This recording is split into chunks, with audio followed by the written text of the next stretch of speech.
Good morning to everyone. Welcome to Language, Culture, and Society. Today's topic is Sociolect. Before we proceed to my discussion, please like, subscribe, and click the notification bell below. Sociolect. In other words, it is called as social dialect. Do you have any idea what is social dialect? Social linguistics is a relationship between language and society. One should know that this development of investigation is done with the help of linguistics that interacts with other academic disciplines that have to do with language, such as sociology, social psychology, and anthropology.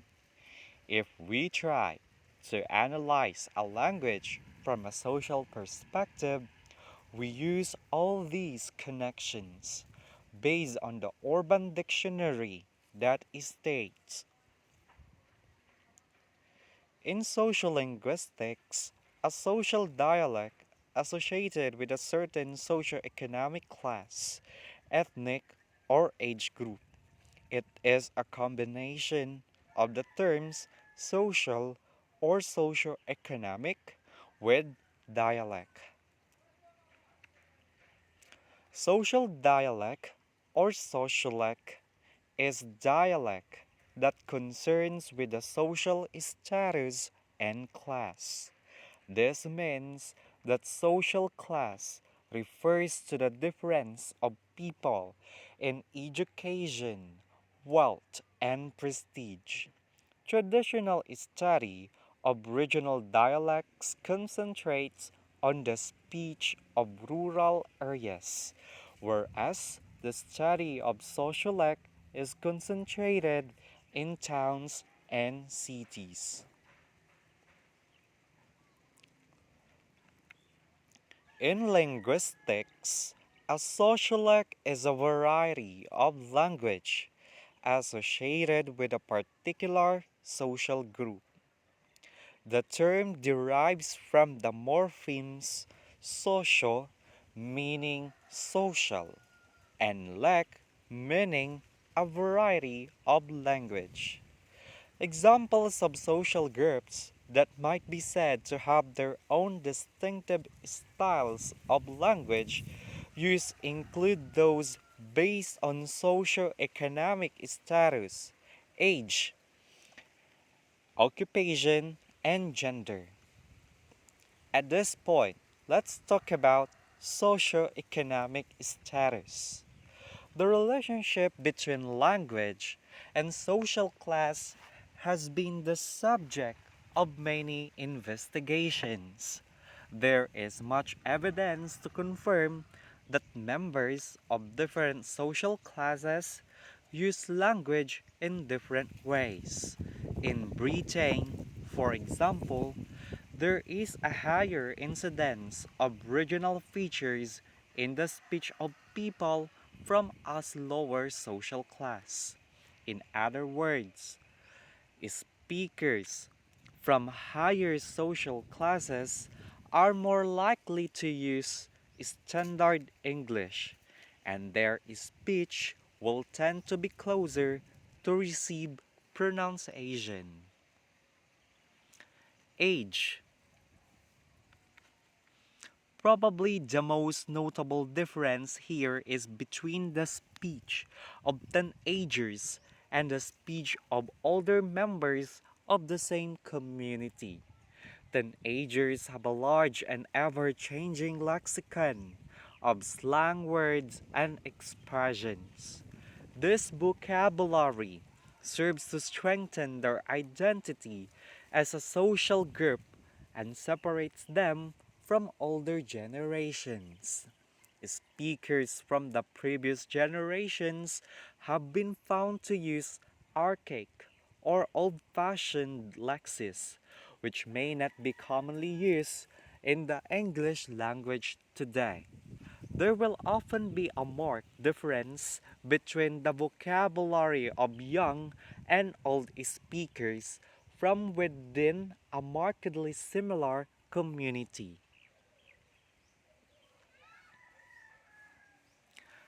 Occupation. Any trade of pro- any trade or profession, second-hand car dealers, lawyers, accountants, doctors, builders, estate agents, etc., will have its own special specialist semantic field and vocabulary. In part, this will be made up of technical terms associated with the pragmatics of a particular occupation, but it will probably also include some slang. Informal vocabulary developed and used between members of the same occupation, either because it is humorous or because it is shorter and more economical than its standard English equivalent.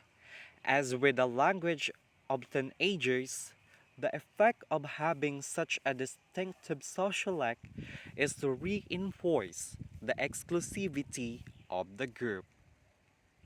Gender. This refers to the possibility that men and women use language in different ways. Research suggests that women tend to use more prosodic features, back-channeling, emphatic stress, etc., and men tend to be more direct in their speech, using very few non-fluency features, fillers, non-fluent pauses, etc.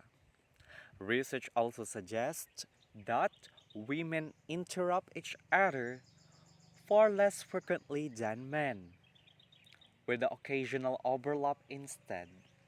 This suggests that women are more receptive and supportive as listeners and can sense when it is socially acceptable to take the floor and begin their turn to speak.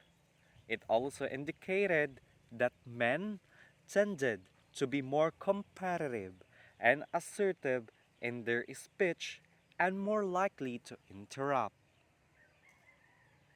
Examples of sociolects. Someone will say, "We went shopping," and the other person can say, "We went to the store." And other examples.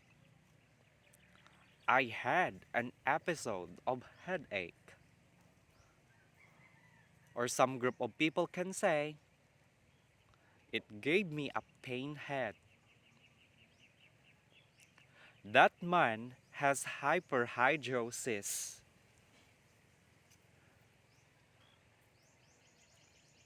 In other words, you can say that man sweats a lot.